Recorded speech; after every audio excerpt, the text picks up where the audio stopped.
When life gets unpredictable, preparation matters. In medicine, it's all about staying alert, ready for whatever comes through the door. On the road, it's no different. That's why Volvo designs vehicles to help anticipate risk, reduce harm, and protect lives. The Volvo XC90's advanced safety systems inspire confident decisions wherever the road takes you. The Volvo XC90, for life. Proud sponsor of the Pit Podcast. Learn more at volvocars.ca/safety. You're listening to the Elias Makos Show. I'm Justine McIntyre, in for Elias Makos today. So, we've all been tempted sometimes when we receive bad service to go online and to write a review, a negative review.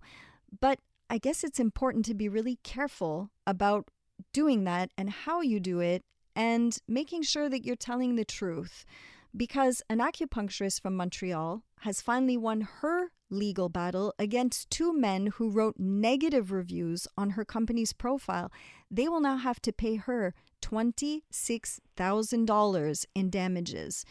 So to talk to us about this story and to answer some of our questions about how careful we need to be about those online reviews, we're speaking with Jeff Orenstein. Hello, Jeff. Hello, how are you? I'm very well. Jeff, you are the founder of Consumer Law Group, and we're happy to have you on the line to talk with us today about this topic, because I think it's happened to all of us, at least at some point, to leave a review on a company website. But at what point can that become, put us in a dangerous legal situation and open us up to being sued? So I think what's important, and with relation to this case as well as for the law on defamation, is that there is freedom of expression, and we all have that right. And the question that really gets posed is when does my freedom of expression, impose on somebody else's freedom to not be defamed? And it's sort of that demarcating line of where, the freedom ends and the other person's protection begins. And that's what you see in the case that you mentioned about the acupuncturist. Right. But I do want to caution you that case is very different than I think some of the law that we're really going to be talking about. And if you want to talk about that case, because there's some very interesting legal principles in this case. But the first thing to mention is when you read this case, it almost reads like a soap opera, because what you have here is you have the plaintiff who learned a special technique of acupuncture from this grand master who had been, they'd learned it from generation to generation. And as it turns out, the allegation is that she was having an affair with this person. And the wife and son walk in one day. They were out of town and they exposed this affair.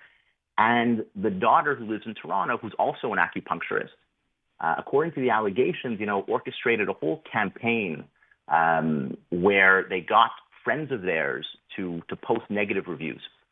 And in the end, the people that posted negative reviews were condemned. The daughter was not, for the reason that the judge concluded that he wasn't sure whether or not it was the son or the daughter that orchestrated the entire thing. And since the son had not been sued, that they couldn't actually condemn the daughter because he just wasn't sure who really did it. But the interesting thing about this case is, if you ask me, where the line is drawn between freedom of expression and defamation, it normally would be, are you expressing opinion or are you expressing facts?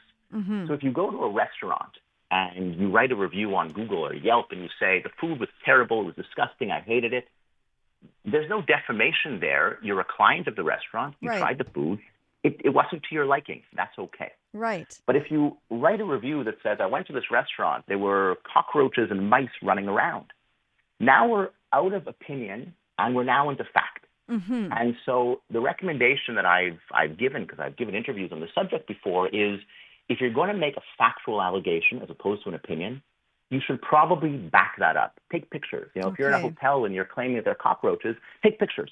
Because if you place that up on a review site, on Google or elsewhere, you could be called upon to say, hey, you alleged a fact, not an opinion, so you got to back that up.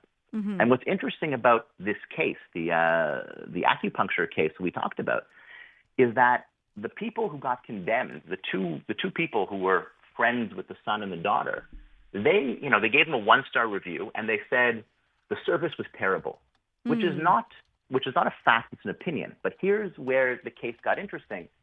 These people were never clients of this acupuncturist. So it's clear that they had an intent to harm. And you can't hide behind an opinion if your intent is actually the harm.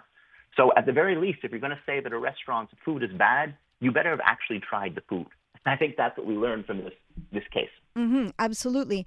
And as you say, in the case of the acupuncturist, it goes way beyond the services that are being rendered. And this has to do, it sounds like it has much more to do with the personal conflict between the people involved than it has to do with the business itself, which is why she was awarded punitive damages, I imagine. Yes. So she was awarded, well, first things first, she was awarded damages because she also had to hire a lawyer to take an injunction, to have it removed. Because the first thing that she did was, because as we know, and she had an expert testify, but I think you and I can both testify to this, is that negative reviews on Google have an effect on your business. I think it's pretty obvious. I mean, they had an expert for that, but I think it's fairly obvious, and even the judge says it's obvious. So the first thing people want to do is they want to have it removed. I mean, it's nice to sue people for defamation, but the first thing is you want to protect your business, you want to have it removed. So what she did is she contacted Google.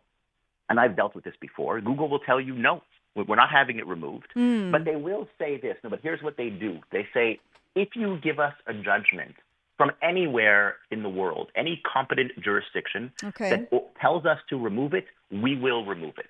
So what she had to do, so that's, I guess, a sort of a fair compromise. On the other hand, it forces you to hire a lawyer, to pay for a lawyer, to go get an injunction, which is what she did.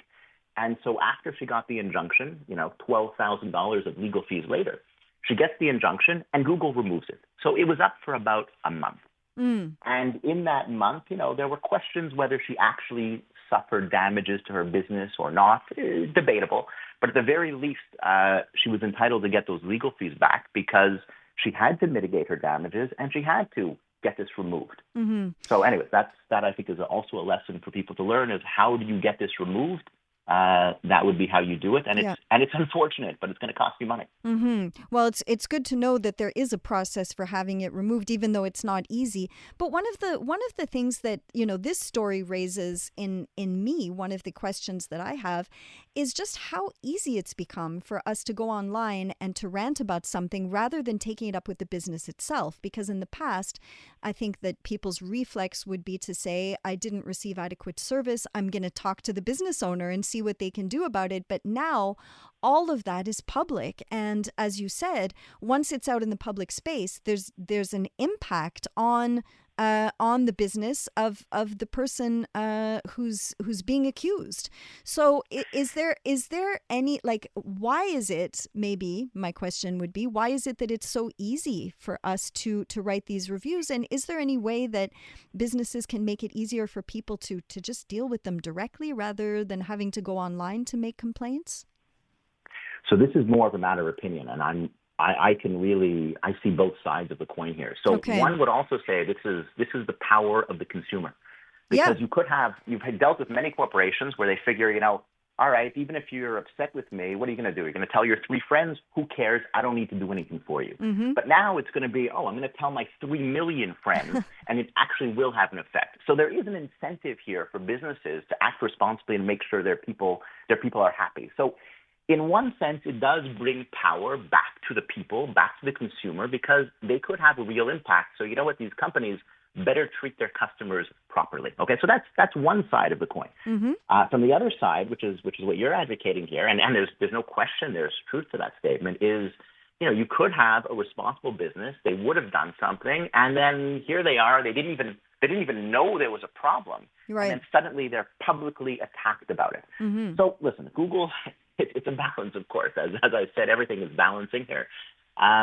You have an ability in Google to respond.